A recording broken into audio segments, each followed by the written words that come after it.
अच्छा भैया, हम भोजपुरी गायक धर्मेंद्र यादव जिला पंचायत आगामी आवे वाले समय के निशा यादव पत्नी दीवाना के तरफ से चाचा चाची भैया भौजी दादा दादी माई बाबू के सामने हाथ जोड़ के विनती है, यह कहते हैं का सुना ए चाचा चाची, सुना भौजी भैया अब की बार हो।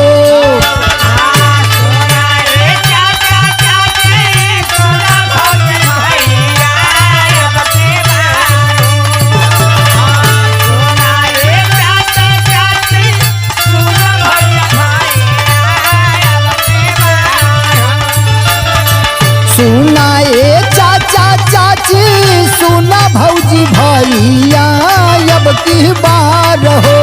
निशा यादव के जीतई हाय अब की बार हो।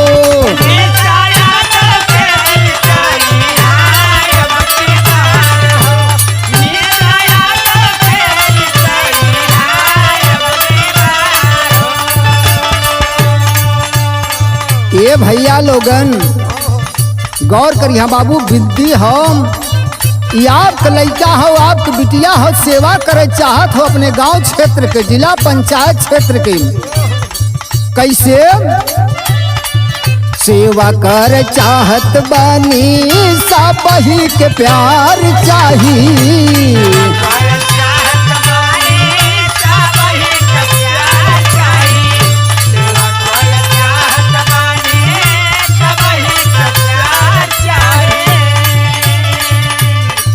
बिटिया तो हार हाई अचरा के दुलार चाहिए।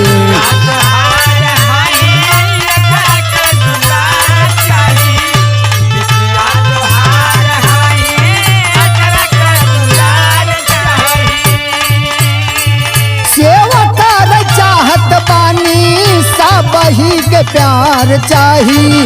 बिटिया तो हार हाई अचरा के दुलार चाही।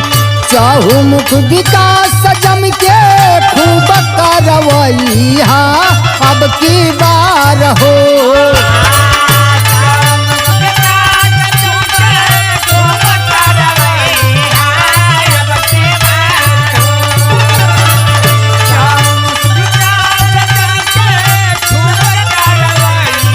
जय हो। ये चहुमुख विकास जम के खूब करवई हाय अब की बार हो। निशा यादव के जीतई हाय अब की बार हो।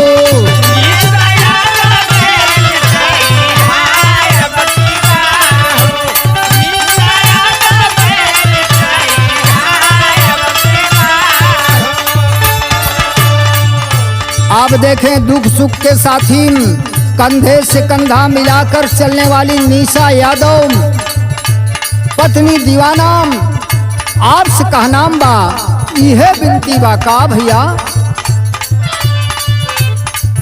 दुखिया दलितवन के साथ साथ रहा बई।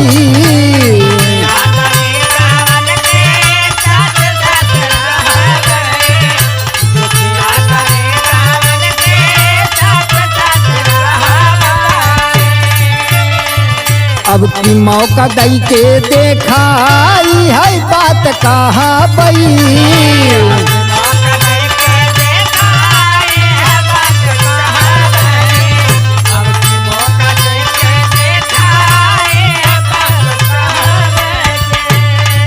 दुखिया दलितवन के साथ साथ रहा बई। अब की मौका दई के देखाई है बात कहा बई। केहू बहताई बहाकावा में नयैया अब की बार हो।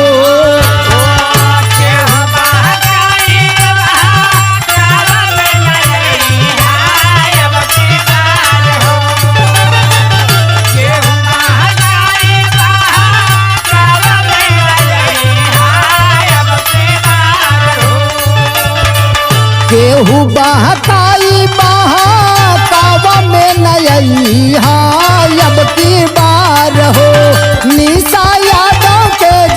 जीतई हाय अब की बार हो।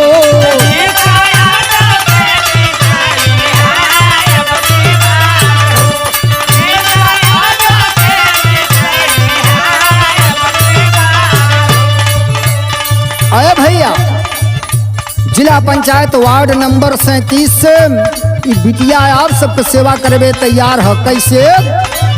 जिला पंचायत वार्ड 37 से निवेदन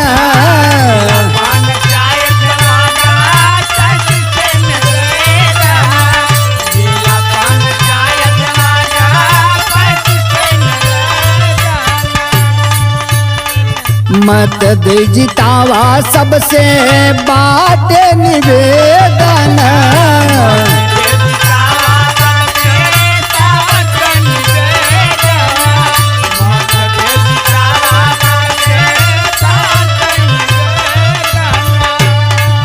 जिला पंचायत वार्ड 37 से आवेदन मत दे जितावा सबसे बाटे निवेदन काहे धर्मेंद्र निशा जी के ना भूलई हाय अब की बार हो।